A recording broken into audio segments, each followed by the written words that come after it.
বলো বলো দিদি, কি জন্য তিনি এসেছে, কি বার্তার উদ্দেশ্য?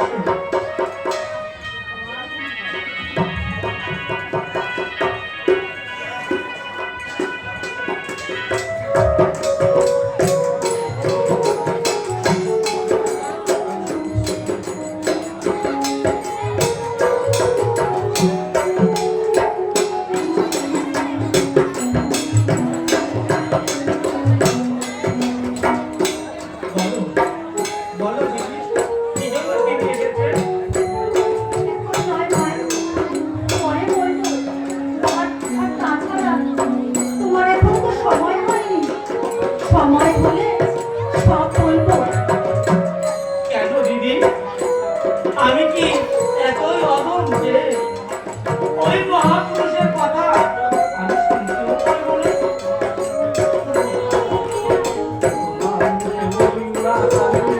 নাম শোনার পরে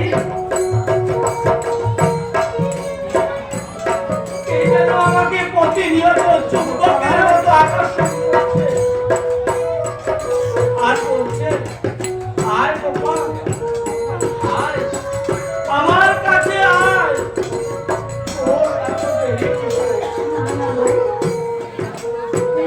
মহাপুরুষ যে কোনো জাদু মন্ত্র জানে না, এটা তো তোমার ভুল ধারণা।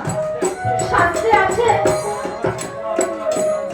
আছে যখন ধর্ম প্রবল হয় তখন তিনি এই ধর্মকে রক্ষা করতে এই পৃথিবীতে অবতীর্ণ হয়েছে, এই জীবকে উদ্ধার করতে এই ভালোবাসার মন্ত্রে জীবের অন্তর্যাত্রে জয় করে, কোনো জাদু মন্ত্র নয়। দিদি, তাহলে তুমি কি বলতে চাও? তোমার ওই বিগ্রহের মন্দিরে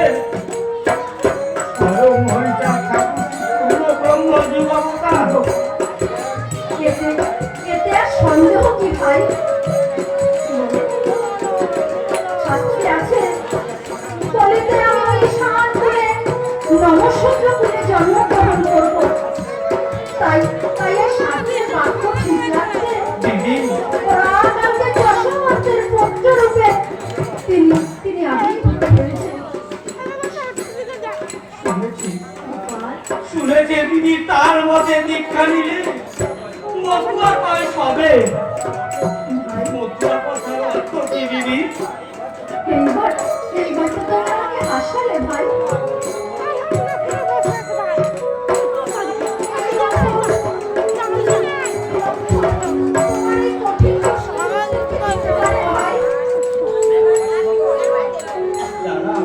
যারা খাঁটি ভক্ত তারা নিজেরা সবাই ছোট মনে করে,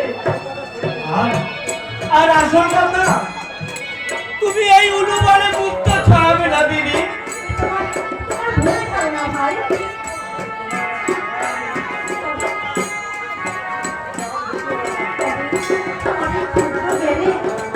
আমি যা বুঝি তাই বলছি, এই নামের মধ্যে যারা মাতোয়ারা তারাই তো মতুয়া, যারা সবসময় হাতে কাজ আর এই মুখে নাম তারাই তো মতুয়া।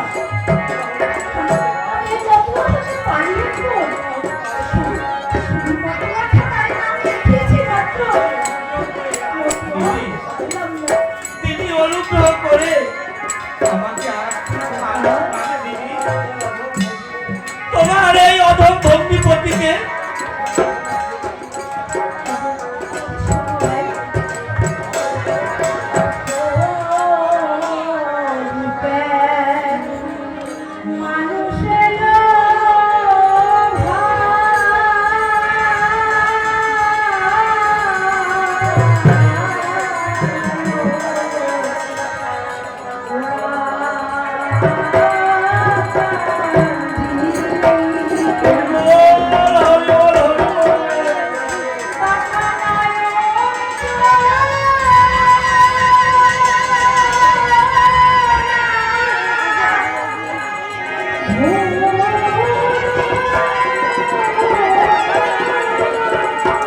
সত্যি সত্যি কি দিদি বৃন্দাবনের ওই শ্রীকৃষ্ণ ওই ওই ওরাকান্দি ধারণে অবতীর্ণ হয়েছে? সত্যি ভাই, সেই শ্রীকৃষ্ণই যে শ্রী হরির রূপে অবতীর্ণ হয়েছে। আর এই হরিনাম প্রচার করতে, জীবকে উদ্ধার করতে এই কলিতে অবতীর্ণ হয়েছে। আজ আজ আর থাক ভাই, অনেক অনেক বেলা হলো, খাবে চলো। ওদিকে মাঝে রান্না তো বসে আছে,